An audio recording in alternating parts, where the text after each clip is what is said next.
भाई 27 ये क्या है? नेटवर्क बिट है। सिंपल सा गेम है ये। नेटवर्क बिट है तो होस्ट के कितने बचे? ये आईपी तो 32 ही बिट का होता है ना यार। 32 बिट में से 27 तो मैंने नेटवर्क को दे दी, तो 5 ही तो बची।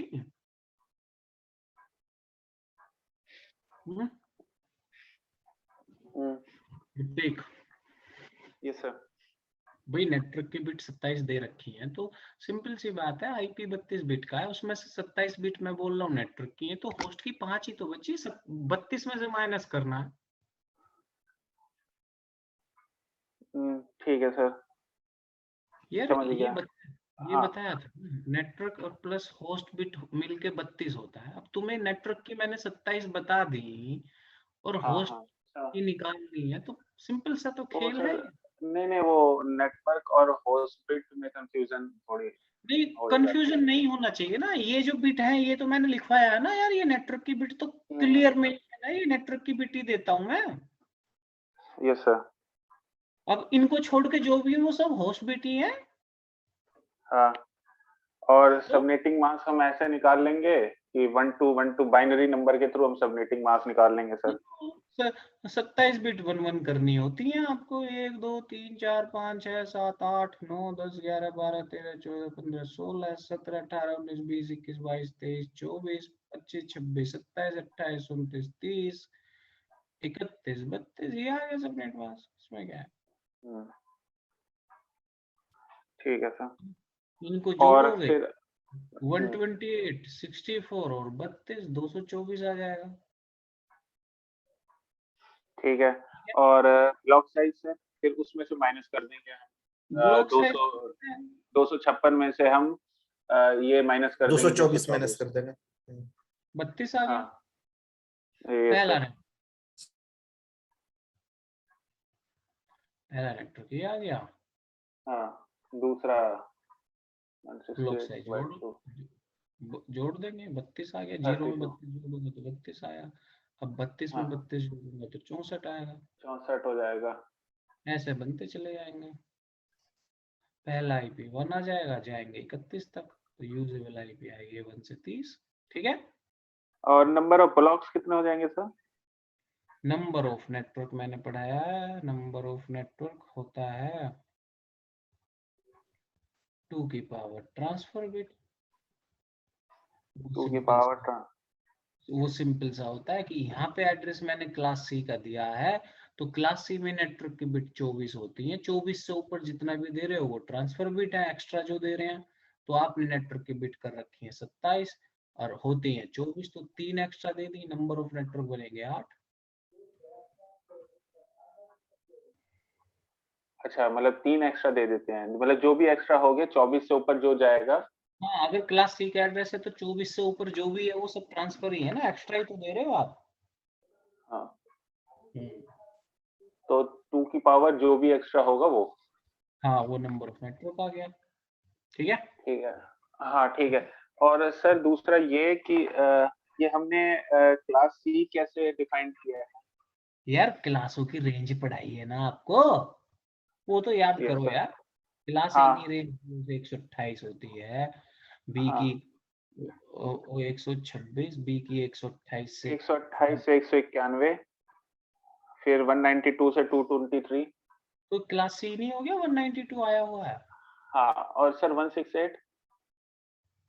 तो हम मैंने तो पहले ही दिन पढ़ाया था कि आईपी की पहली ऑक्टेडी क्लास बताती है, आगे की ऑक्टेडो में क्या लिखा है इससे कोई मतलब थोड़ी है। तो ये हम अपना एड ऑन मतलब कर सकते हैं? हाँ, वो तो कुछ भी हो सकता है ना, नेटवर्क तो देगा ही ना, वो कुछ भी चेंज करके दे सकता है। मतलब बट 168 सो मैं 179 कर दूं तो, या कुछ 78 भी कर कर दूं दो, तो? क्या फर्क पड़ता है, क्या फर्क पड़ता है। ये तो 192 ही है ना, ये तो क्लास सी का हाँ, है ये 190। क्लास सी हो गया। हाँ, आगे एक्चुअली चल के यही, कुछ भी कर दो। ये मैं समझ गया था सर कि क्लास सी से 192 है। एक्चुअली कंफ्यूजन 168 में थी मुझे क्लास नहीं नहीं के। नहीं, मैंने पहले ही दिन पढ़ाया किसी भी आईपी की लास्ट ऑक्टेडो में क्या लिखा है इससे तुम्हारा कोई मतलब नहीं है। पहली ऑक्टेड में जो लिखा है वो उसकी क्लास को रिप्रेजेंट करता है। ओके। लास्ट ऑक्टेडो से कुछ मतलब नहीं है हमारा। हम्म, ठीक है। ठीक है सर। चलो, तो ये तो हम करते ही रहेंगे, जो भी लैब करेंगे अब सबनेटिंग से ही करेंगे। तो मैंने रिप्रेजेंट 1 एंड 2 पढ़ा दी थी, मैं एक बार उसको पढ़ लेना, एक्सप्लेन कर देता हूँ क्यों अब हम नई प्रोटोकॉल पे जा रहे हैं। भाई रिप जो पढ़ाई थी वो डिस्टेंस वेक्टर प्रोटोकॉल थी, उसका बेस्ट फर्स्ट सिलेक्शन का तरीका गलत था, वो डिस्टेंस से करता था, जबकि नेटवर्क में एवरीथिंग होता है बैंडविड्थ को मेजर ही नहीं करती। दूसरा ड्रॉबैक उसका ये है, रिप छोटे नेटवर्क में चलती है क्योंकि मैक्सिमम हॉप काउंट कितना सपोर्ट करती है वो 15। अगर एक मेरी आईएसपी में 100 राउटर है तो रिप तो चलेगी ही नहीं ना। नहीं सर। इसलिए अब हमें नई प्रोटोकॉल पे जाना है, और नई प्रोटोकॉल हम पढ़ रहे हैं आज ओएसपीएफ चार्ट के अकॉर्डिंग।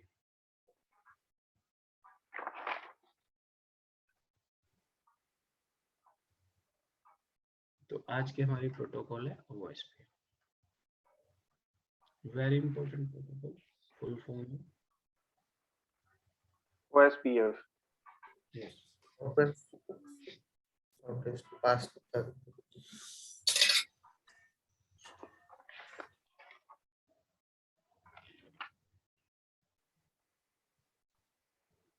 सर आईजीआरपी का हो गया था क्या? आईजीआरपी अब चलती नहीं है, उसका मैंने लास्ट एक प्रोटोकॉल लिखवाई है EIGRP। तो ई का मतलब, ई को अगर साइलेंट कर दूं आईजीआरपी है, ई का मतलब है इनहेंस, उसका लेटेस्ट वर्जन है। हाँ जी विवेक जी बोलिए, कोई दिक्कत नहीं, बताइए।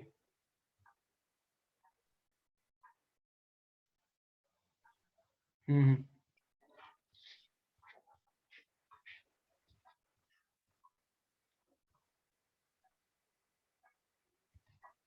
हम्म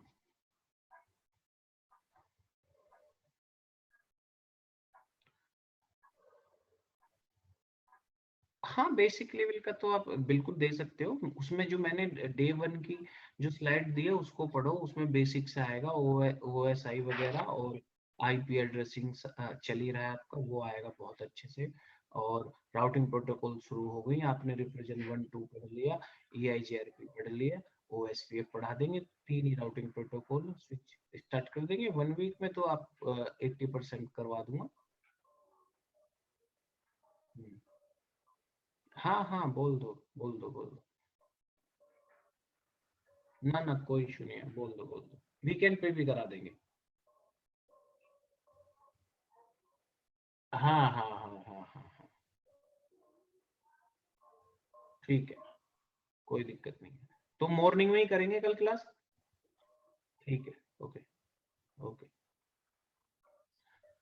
तो EIGRP है अब उसकी जगह पे, यानी कि क्योंकि IGRP भी डिस्टेंस वेक्टर प्रोटोकॉल में आती है, और डिस्टेंस वेक्टर तो वैसे ही बेकार प्रोटोकॉल हो गई क्योंकि उनका बेस्ट फर्स्ट सिलेक्शन का तरीका ही सही नहीं था, इसलिए रिप ने तो इम्प्रूवमेंट नहीं किया, पर IGRP में इम्प्रूवमेंट किया गया, और लास्ट में बनाई गई EIGRP, तो IGRP को इनहेंस कर दिया गया।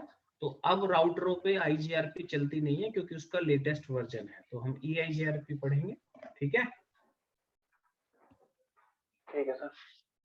तो आज हम पढ़ रहे हैं OSPF, और OSPF ही एक ऐसी प्रोटोकॉल है जो 80 to 90% नेटवर्क में चलती है। क्यों?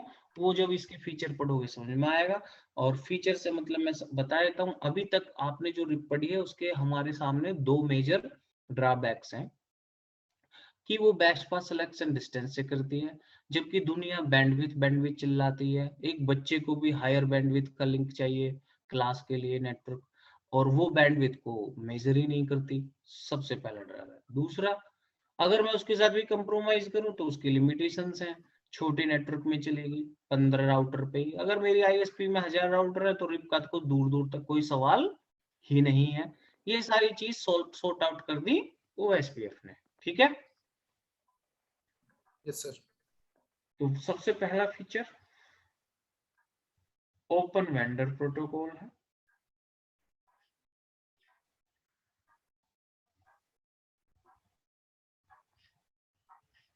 ओपन वेंडर का मतलब होता है किसी भी कंपनी के राउटर पे चलेगी, चाहे वो सिस्को का है चाहे किसी का भी है। सेकंड पॉइंट, इसने रिप वाला वो ड्रॉबैक खत्म किया कि वो छोटे नेटवर्क में चलती है। रिप को किट ओएसपीएफ को कितने ही बड़े नेटवर्क में चलाइए, चाहे आपके ऑर्गेनाइजेशन में 1000 राउटर है चाहे 1 लाख है, सब में चलेगी। तो it support unlimited account.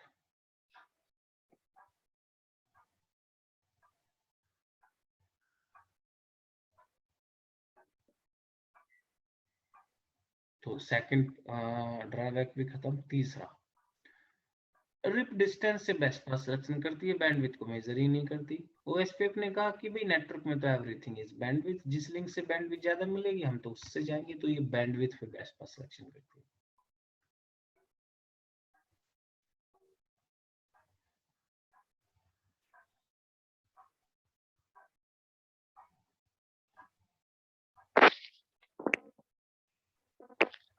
According technical word है कॉस्ट, वेयर कॉस्ट कैसे निकालता है, कॉस्ट इज इक्वल टू, इसका अपना फॉर्मूला है 10⁸ upon bandwidth and lower cost is best.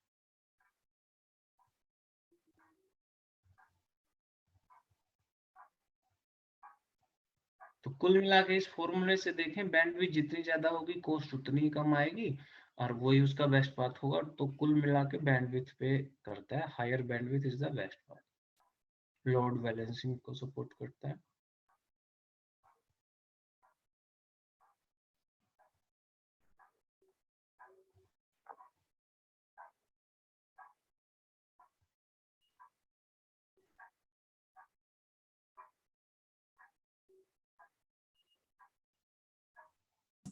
Sir ये लोड बैलेंसिंग एक टॉपिक भी है ना, इसको भी पढ़ाएंगे ना?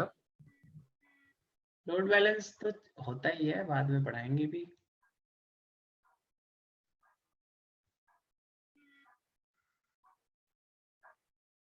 सिक्स लिंक तक करता है।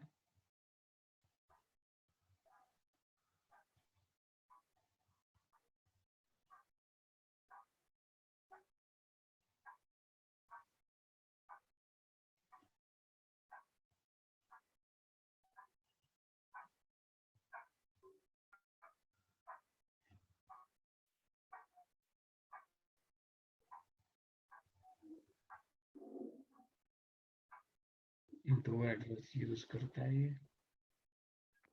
रूट समराइजेशन को सपोर्ट करता है।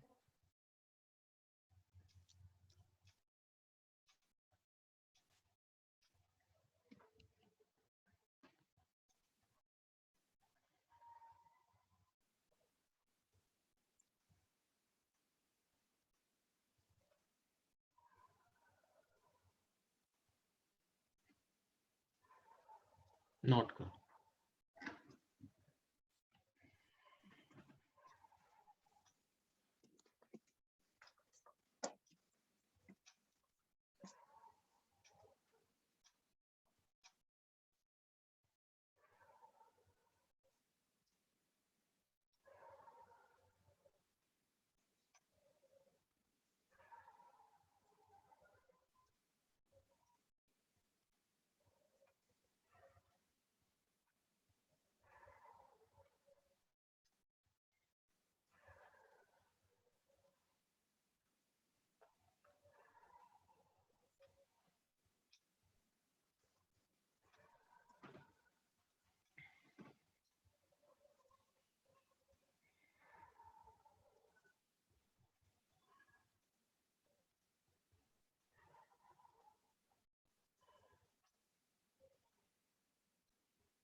हो गया? यस सर, हो गया।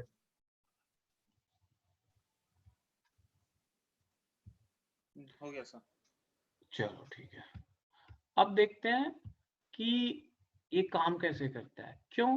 क्योंकि रिप क्यों नहीं चलती बड़े नेटवर्क में, यानी कि कुछ प्रॉब्लम है। इवन EIGRP भी बड़े नेटवर्क में नहीं चलती। बड़े नेटवर्क में केवल OSPF ही हैंडल कर पाता है। इसका मतलब बड़े नेटवर्क में कुछ प्रॉब्लम्स होती होंगी, और अगर वाकई में प्रॉब्लम होती है बड़े नेटवर्क में तो OSPF उसको कैसे मैनेज करता है। तो इसका काम करने का तरीका समझते हैं।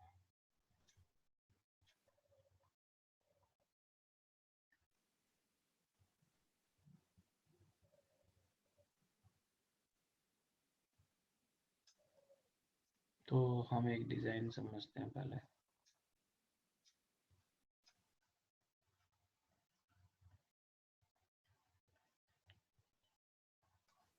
सपोज करो ये हमारा नेटवर्क है, राउटर है, ये 10-15 राउटर है, और जब हमने राउटर लगाए तो हर राउटर में 2-2 4-4 नेटवर्क तो चलते ही हैं।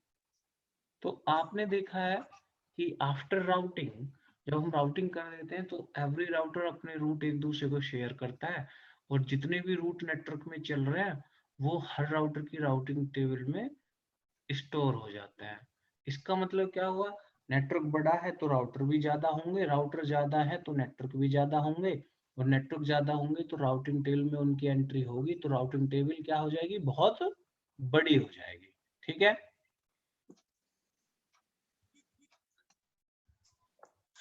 हेलो? हाँ यस सर। हाँ, तो नेटवर्क अगर बड़ा होगा तो राउटिंग टेबल बड़ी हो जाएगी, जिससे क्या प्रॉब्लम है समझते हैं। कोई भी राउटर डिसीजन जब भी लेता है, कोई भी पैकेट आता है तो वो तुरंत अपनी राउटिंग टेबल को देखता है, और राउटिंग टेबल जितनी बड़ी होगी उसे आउटपुट देने में उतना ही ज्यादा टाइम लगेगा। इसका मतलब अगर नेटवर्क बहुत बड़ा है तो परफॉर्मेंस नेटवर्क की राउटर की स्लो हो जाती है। सेम ऐसे समझो कि आपके पास एक नोटबुक है, कॉपी 100 पेज की है, और उसमें वो लिखी हुई है, अगर उसमें कोई एक लाइन ढूंढनी पड़े पता नहीं किस पेज पे, तो आपको उसको सर्च करने में बहुत ज्यादा टाइम लगेगा। अगर वही कॉपी मैं 2 पेज की दूं तो आपको इजीली मिल जाएगा।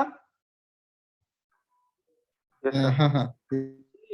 राउटिंग टेबल जितनी बड़ी होगी राउटर का आउटपुट उतना ही स्लो होगा। यही रीजन है कि जितनी भी बाकी की प्रोटोकॉल है वो बड़े नेटवर्क को मैनेज नहीं कर पाती हैं, क्योंकि वो उतनी बड़ी राउटिंग टेबल हैंडल नहीं कर पाती हैं। तो ये तो OSPF के लिए भी है। अब OSPF उस चीज को कैसे मैनेज कर लेता है फिर? तो OSPF ने एक फीचर डाली कि ठीक है, बाहर के लिए एक बहुत बड़ा नेटवर्क है, बट आप इसको छोटे छोटे एरियाज में डिवाइड कर लीजिए। छोटे छोटे एरिया, जैसे नोएडा तो बहुत बड़ा है, किसी को अगर मैं ऐसे ही सर्च करूं और इसमें सेक्टर ना हो तो आपकी हालत खराब हो जाएगी उसको सर्च करने में। लेकिन हमने नोएडा को मैनेज करने के लिए सेक्टर में डिवाइड कर रखा है, तो उसके एड्रेस के साथ सेक्टर भी होता है, तो आप उसको पर्टिकुलर सेक्टर में जाके ढूंढते हो तो आपकी परफॉर्मेंस अच्छी हो जाती है, आप उसको इजीली फाइंड आउट कर लेते हो ना। Yes sir. Yes sir. तो ये एरिया जस्ट लाइक सेक्टर की तरह ही है। तो OSPF ने कहा कितना ही बड़ा नेटवर्क बनाते चले जाओ, लेकिन आप छोटे छोटे एरिया में डिवाइड करते चले जाओ, उससे राउटिंग टेबल के साइज पे कोई फर्क नहीं पड़ेगा, मैनेज हो जाएगा। और नेटवर्क अब जैसे नोएडा इतना बड़ा है, चाहे इसे और इससे 4 गुना बड़ा कर दो, सेक्टर बनाते रहो, मुझे किसी को भी ढूंढने में कोई दिक्कत नहीं आएगी। तो इस तरीके से ये काम करता है। अब नेटवर्क चाहे कितना ही बड़ा हो, इसने एरिया फीचर अपने यहाँ पे डाल दी। दूसरा तरीके से समझते हैं। सपोज करो हम हमारी कंपनी में 1000 एम्प्लॉई हैं, और एक ही प्रोजेक्ट मैनेजर है, और सबकी रिपोर्टिंग उसी मैनेजर को हो, तो मैनेजर की तो हालत खराब हो जाएगी ना 1000 एम्प्लॉई को मैनेज करने में, कि सबकी रिपोर्टिंग भी उसे तो यही नहीं पता रहेगा कौन आया है कौन नहीं, उसकी ना ही सबसे सही से काम ले पाएगा। तो कंपनी क्या करती है? एम्प्लॉइयों को टीम में डिवाइड कर लेती है कि भाई ये टीम ए, टीम बी, टीम सी, टीम डी, और हर टीम को मैनेज करने के लिए टीम में TL डिसाइड कर देता है मैनेजर। तो वो बस TL से रिपोर्टिंग लेता है और बाकी एम्प्लॉय TL को रिपोर्टिंग देते हैं, जिससे हमारा काम वर्कलोड क्या हो जाता है? मैनेज हो जाता है। ये होता है ना? हाँ सर। तो सेम एरिया को आप चाहे सेक्टर समझें चाहे टीम समझें, तो इस तरीके से OSPF अपने काम को मैनेज कर लेता है। अब जैसे मैंने बोला कि ये एक एरिया है या ये एक टीम है, इस टीम को कंट्रोल करने के लिए एक बॉस भी होना चाहिए। तो यस, जब ओएसपीएफ एरियाज में डिवाइड करता है अपने नेटवर्क को, तो एवरी एरिया में एक बॉस होता है जो उस एरिया को मैनेज करता है, उसको कहते हैं डीआर राउटर। फुल फॉर्म बताएंगे बाद में, अभी आप इसको ऐसे समझो कि ये आपकी एरिया का बॉस है। मतलब सर ये ओएसपीएफ डीआर को वो करता है, कमांड देता है? नहीं नहीं, आप मैं बता रहा हूँ इसका रोल क्या है। ये अपने एरिया का बॉस है। तो अब क्या होगा, पहले अगर फ्लैट नेटवर्क था तो किसी राउटर को कोई भी प्रॉब्लम है तो वो पूरे नेटवर्क को उसको बताना है कि मुझे ये प्रॉब्लम है, ये प्रॉब्लम है, तो उसको बताने में बहुत टाइम लगेगा। अब हमने यहीं पे डीआर बना दिया है इस एरिया को, तो इसका ड्यूटी बनती है कि इसे कोई भी प्रॉब्लम है तो बस ये सीधा डीआर को बताएगा और किसी को नहीं बताएगा। तो एक आदमी को तो ये इजिली बता ही सकता है। और डीआर से बात करने का एड्रेस ओएसपीएफ में है 224.0.6, और डीआर उस अपडेट को बाकी के राउटर तक पहुंचा देता है, और वो एड्रेस होता है 224.0.5। इसका लॉजिक ये है कि एरियाज तो बनेंगे ही बनेंगे, हर एरिया को कंट्रोल करने के लिए एक बॉस राउटर होगा, उसे थोड़ा सा स्ट्रॉन्ग राउटर ले लो, बाकी के थर्ड क्लास भी राउटर है, तो आपके नेटवर्क की परफॉर्मेंस पे कोई फर्क नहीं पड़ेगा। This is the key feature of OSPF working. अब यहाँ से कोई क्वेश्चन है तो मुझे पूछो, फिर मैं लिखवाता हूँ। तो समझ में आ गया? Yes sir. चलो ठीक है, अब इसको जब लिखेंगे तो और भी समझ में आएगा। तो मैं लिख रहा हूँ, इस डिजाइन को बना के आप लिखेंगे। ये 5 पे लोगों को बताता है every area has the DR. तो when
सर ये आईएनटी इंटरनेट एरियाज है, ये आईएनटी क्या है सर?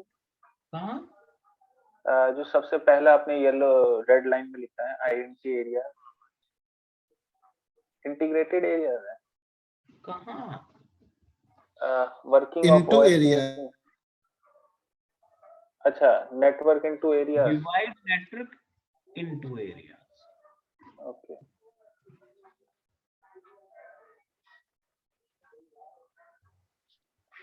जो मैंने समझाया था वही लिख दिया ताकि आपको याद रहे। और ये सर डीआर एक ही होता है मतलब एक ग्रुप में? एक एरिया में एक ही बॉस होता है, एक टीम में एक ही टीएल होता है, दो टीएल नहीं होते।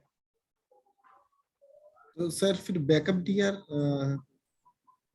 अगर क्या होता टीएल है? छुट्टी पे है तो किसी दूसरे को तो रेस्पॉन्सिबिलिटी मिलती है ना, लेकिन एक टाइम पे एक ही टीम बॉस होता है। तो ये राउटर सर सिंपल ही राउटर होते हैं? नॉर्मल नॉर्मल सब राउटर एक जैसे ही हैं। ये तो रोल है जो ओएसपीएफ देता है किसी को। देखो, इंसान तो सब एक ही है। आप आईटी में काम कर रहे हो, एक बैंकर है, एक गार्ड का काम कर रहा है। कोई कह रहा है यार गार्ड हमें सिक्योरिटी देता है, तो कोई उसके चार पैर सींग थोड़ी है, वो भी तो इंसान ही है। रोल के ऊपर डिपेंड करता है आप काम क्या करते हो। डेजिग्नेटेड राउटर है मतलब एक स्पेसिफाइड हम करती है। उसका रोल ये है कि वो बॉस का काम कर रहा है। भाई हमारी टीम में टीएल है तो वो भी हम जैसा ही, काम उसका अपना है, हमें मैनेज करना है। मैनेजर भी आदमी है, उसका नाम मैनेजर है, उसका मैनेजर की ड्यूटी प्ले कर रहा है।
Yes sir. ठीक है, तो ये चीज आपके समझ में आ गई ना। नेक्स्ट थिंग, अब सपोज करो आपने, आपकी कंपनी में 1000 एम्प्लॉय थे, तो आपने इंटरनली कंपनी को मैनेज करने के लिए 3 फ्लोर की कंपनी है, तो आपने एम्प्लॉइयों को टीम में डिवाइड किया और आपने ये डिसाइड कर लिया कि कौन सी टीम कौन से फ्लोर पे बैठेगी, किस केबिन में कौन टीम रहेगी, ये हमने डिसाइड कर लिया। तो कंपनी के अंदर काम करने वाले हर एम्प्लॉय को पता है कि कौन कहाँ रहता है।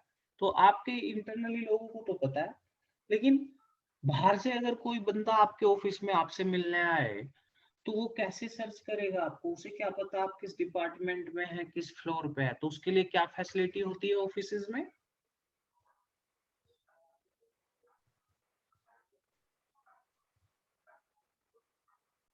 हाँ भाई, रिसेप्शन सर।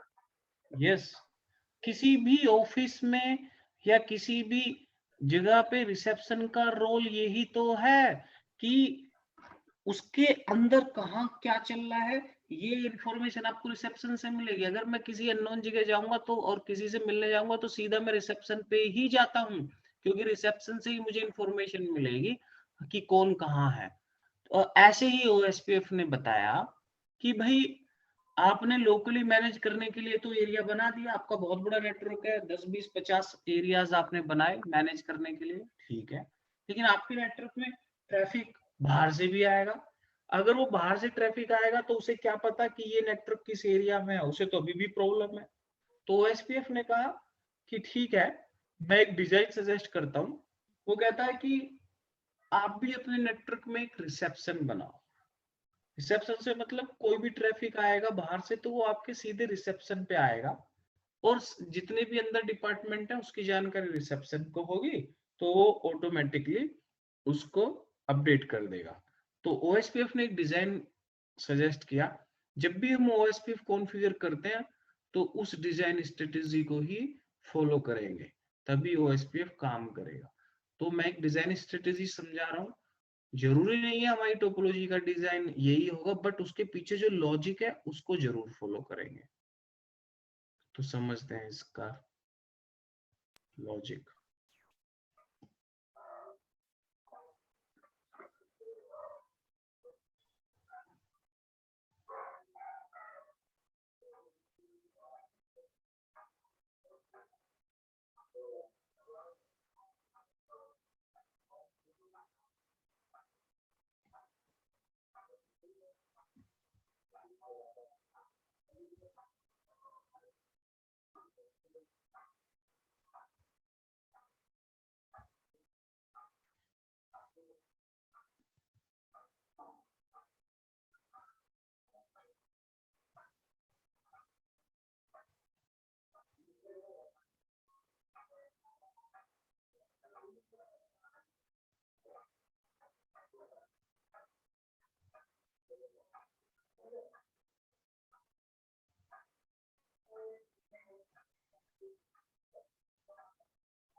तो एसपीएफ कहता है कि भाई जब आपका नेटवर्क बहुत बड़ा होगा तो आप मल्टीपल एरिया तो बनाओगे, एरिया 1 एरिया 2 एरिया 3, बट एक एरिया 0 जरूर बनाओ। उसका नंबर क्या होगा? 0। और जितने भी आपके बाहर से आईएसपी से कनेक्टिविटी है वो सारे लिंक एरिया 0 से कनेक्ट करें, और जितने भी अंदर बाकी के एरिया बनाए वो डायरेक्टली एरिया 0 से कनेक्ट होने चाहिए। इसका मतलब क्या होगा कि एरिया 0 को सब पता होगा कौन सा ट्रैफिक किस नेटवर्क में है। अब बाहर से कोई भी ट्रैफिक आया तो सीधा कहाँ आया? एरिया 0 के पास। तो एरिया 0 देखा कि ये तो इस नेटवर्क में जाएगा, तो वो उसी एरिया में उसको फॉरवर्ड कर देगा। तो ये एक तरीके से आपके नेटवर्क का रिसेप्शन का काम कर रहा है, ये आपके नेटवर्क का रिसेप्शन है। तो जितने भी आईएसपी के लिंक है वो आप एरिया 0 से करेंगे। ये डिजाइन स्ट्रेटेजी ओएसपीएफ की होती है। तो इस डिजाइन को बनाएंगे और मैं इसके बारे में लिखता हूँ।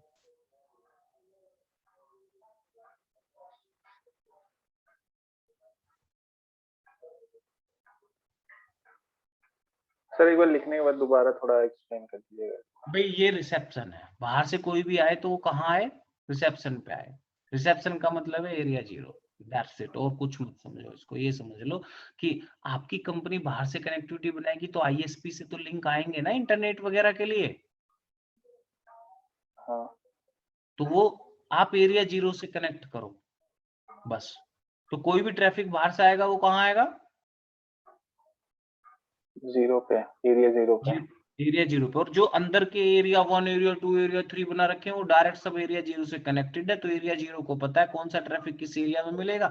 बाहर से कोई ट्रैफिक सपोज करो एरिया 1 के लिए आया, तो एरिया 1 के किसी नेटवर्क के लिए आया तो एरिया 0 पे है, वो आराम से फॉरवर्ड कर देगा, ना कि बाहर के ट्रैफिक को आके सर्च करना है। जैसे आपकी कंपनी में रिसेप्शन ही नहीं है, कोई बाहर से आया तो वो तो बेचारा पूरी कंपनी में धक्के खाएगा ना आपको ढूंढने के लिए, इसलिए